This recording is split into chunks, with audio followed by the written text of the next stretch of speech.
Salut à tous. Aujourd'hui, on se retrouve pour la fabrication d'une porte en mélèze. C'est une porte d'entrée, tu vois, que je fabrique en mélèze. On va passer l'étape délignage, corroyage, et je t'emmène tout de suite au traçage, parce que la vidéo, elle va être hyper longue déjà comme ça. Je vais te la faire en 2 morceaux. Je vais essayer de te détailler au maximum toutes les étapes de la fabrication. Le mélèze, tu sais que c'est un bois qui est quasiment imputrescible. Réellement, là mon micro a coupé, donc je le fais en bois off. Par contre, tu vois qu'il y a ces poches de résine là, qui nous embêtent souvent avec le mélèze. Et puis en plus, tu vois, la qualité est vraiment pas terrible. Donc ce que je vais faire, c'est que je vais refaire des montants en 3 plis à base de 27 que j'avais pris en même temps. Ce 27, tu vois, je vais donc en faire le 3 plis, hein, tu vois, c'est pour la stabilité. On fait toujours par 3 couches, comme par exemple le contreplaqué. 3 couches, 5 couches, en tout cas des nombres impairs, pour que les 2 côtés viennent stabiliser l'âme centrale. Beaucoup de collègues, ils les font que en 3 plis, en fait. Ils s'en veulent plus à les faire à partir de massif. Alors, 3 plis, ça reste du massif, hein, puisque tu vois bien, c'est 3 épaisseurs de 23 que je colle ensemble.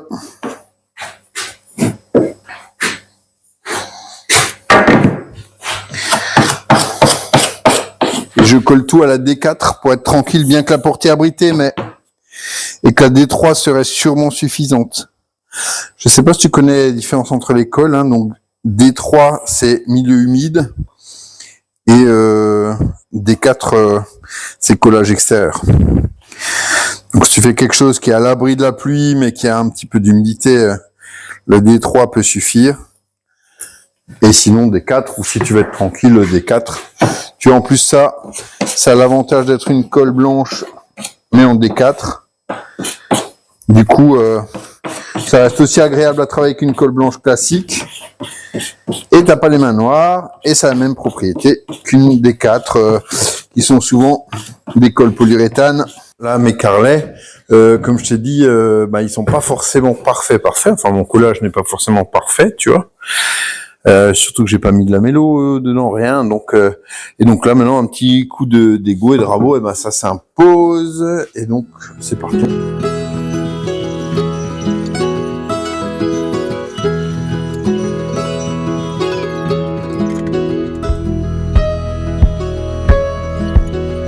Donc ça c'est prêt, tu vois, ceux-là, pas besoin de les tracer, hein, tu sais ce qu'il y a à feuillurer, hein. Forcément j'avais gardé une partie plus large et une partie plus étroite, donc c'est facile.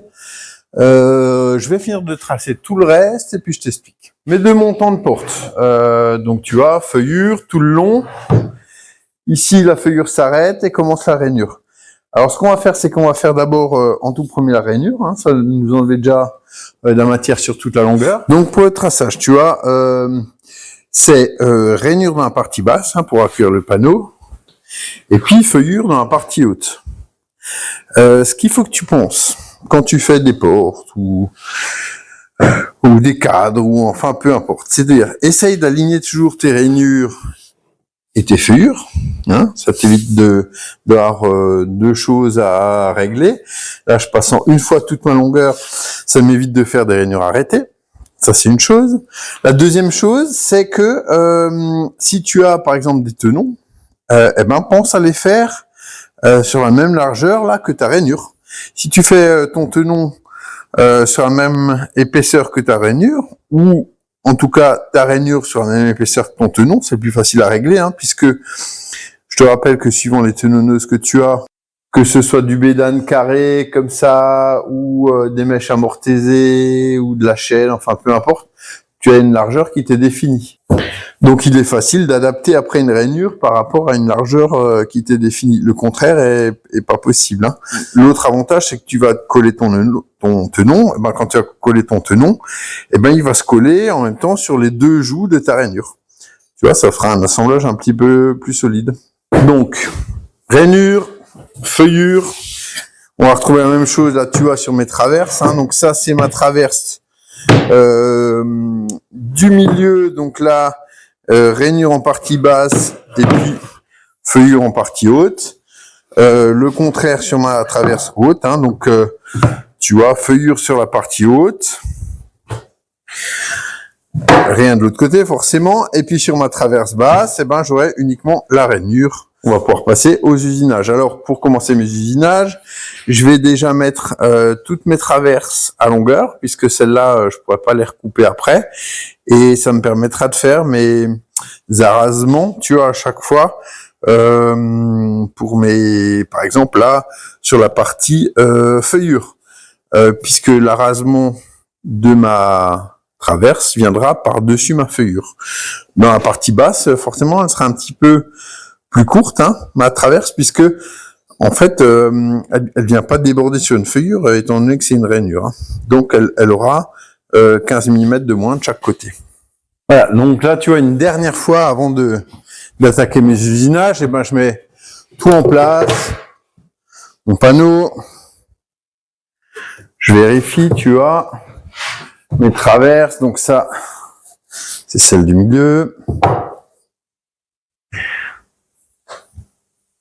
Avec mes tracés, c'est facile. Si tu fais une épure, hein, donc une épure, c'est un plan à échelle 1, ben c'est très facile aussi, tu as juste à poser tes éléments sur ton épure. Mais là, tu vois bien que tout colle. Donc, on va partir là-dessus.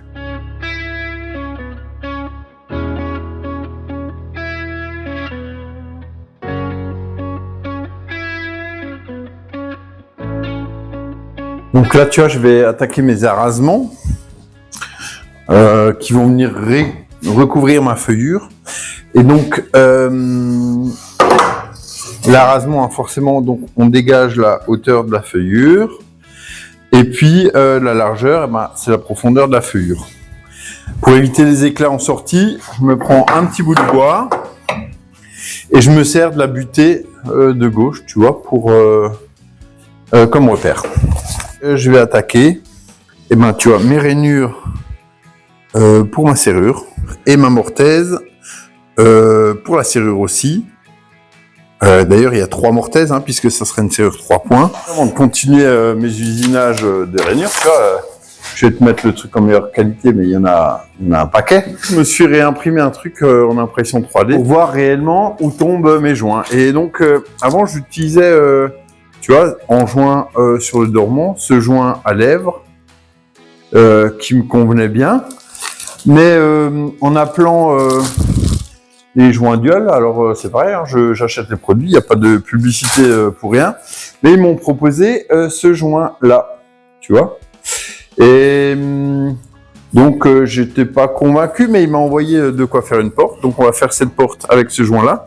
Et tu vois, en faisant mes essais, je me rends compte que c'est pas mal du tout parce que, contrairement au joint avec simplement une lèvre, eh ben, à la fermeture de la porte, celui-là, tu vois, vient vraiment. Alors c'est bête, c'est noir sur noir. J'aurais dû peut-être imprimer. Je me suis fait une impression 3D, tu vois, pour voir comment se comportait la serrure par rapport à la gâche et puis le joint surtout, tu vois. Et celui-là, je sais pas si tu vois, mais à la fermeture, alors que ce soit dans le sens pommelle, mais tu vois, il vient vraiment épouser toute la forme de l'ouvrant, là, du montant de l'ouvrant. Et je pense que ça va être bien mieux. Alors, je ferai mon retour une fois la porte montée. Mais il me disait que tu as une meilleure isolation phonique avec ce type de joint. Et donc, tu arrives à avoir autant qu'avec un double joint. Hein. Donc, un double joint, pour ceux qui savent pas, c'est un joint sur le dormant et un joint sur l'ouvrant. Hein. Voilà. Donc, maintenant, on va faire la mortaise, tu vois, pour la serrure. Si je colle ma porte en entier pour faire ma mortaise, ça va être beaucoup plus embêtant que de faire ma mortaise d'abord sur mon montant de porte, quoi. Donc, pour ça, il faut qu'on repère la hauteur de nos 3 serrures. Et tu vois, pour moi, l'idéal, l'axe de la serrure, c'est 1035. Tu peux aller de 900 à 1100, 1300, mais je trouve que l'idéal pour l'avoir bien en main, c'est 1035. Donc là, je reprends ici.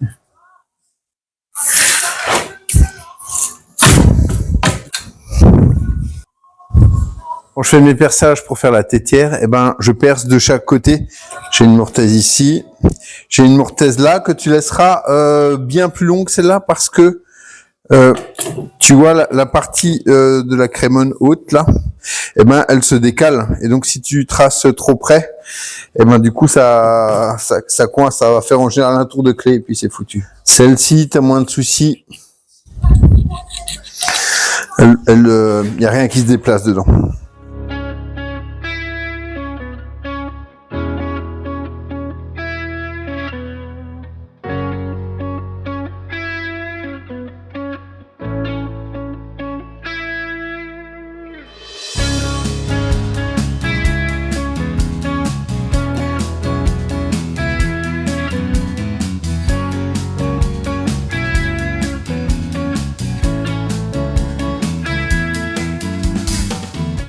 Alors là, oui, il faut que tu fasses attention. Tu vois, quand tu fais les dominos comme ça sur une porte, c'est ta hauteur de tes dominos. Tu peux être vite, en réalité, posé avec la table de ta domino sur la feuillure. Et du coup, tu vois, tu seras pas droit, quoi. Donc, règle toujours ta domino. Moi, c'est un petit millimètre au-dessus de ma feuillure, même si je suis pas tout à fait centré. Tu vois, là, c'est une porte qui fait 62 d'épaisseur. Et ben finalement, je vais être à 30 là de réglage de mon domino, mais au moins je viens pas appuyer sur ma feuillure et mes dominos seront bien droits, quoi. Sur les traverses, tu n'auras pas de souci, mais sur les montants, c'est le problème que tu peux avoir, c'est de te retrouver en appui sur ta feuillure.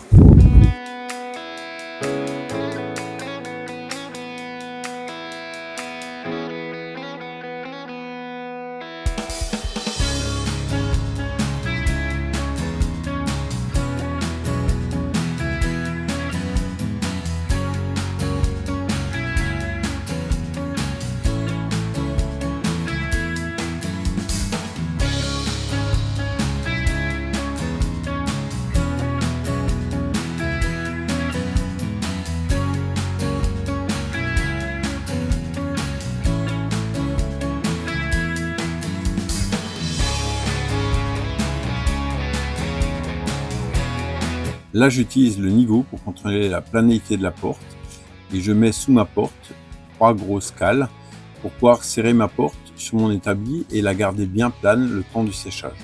Je finis en contrôlant mes diagonales pour être sûr que ma porte soit bien d'équerre. On va clôturer ici la première partie de cette vidéo, tu vois, parce qu'il reste encore pas mal de travail, il y a tout le ferrage à faire. Je te montre ça dans la vidéo suivante. Je t'emmènerai sur le chantier, je pourrais peut-être pas te filmer pendant que je pose parce que j'ai pas de trépied, j'ai pas de quoi le poser. Par contre, je te montrerai, ben voilà, une fois posé, comment ça fonctionne et voilà.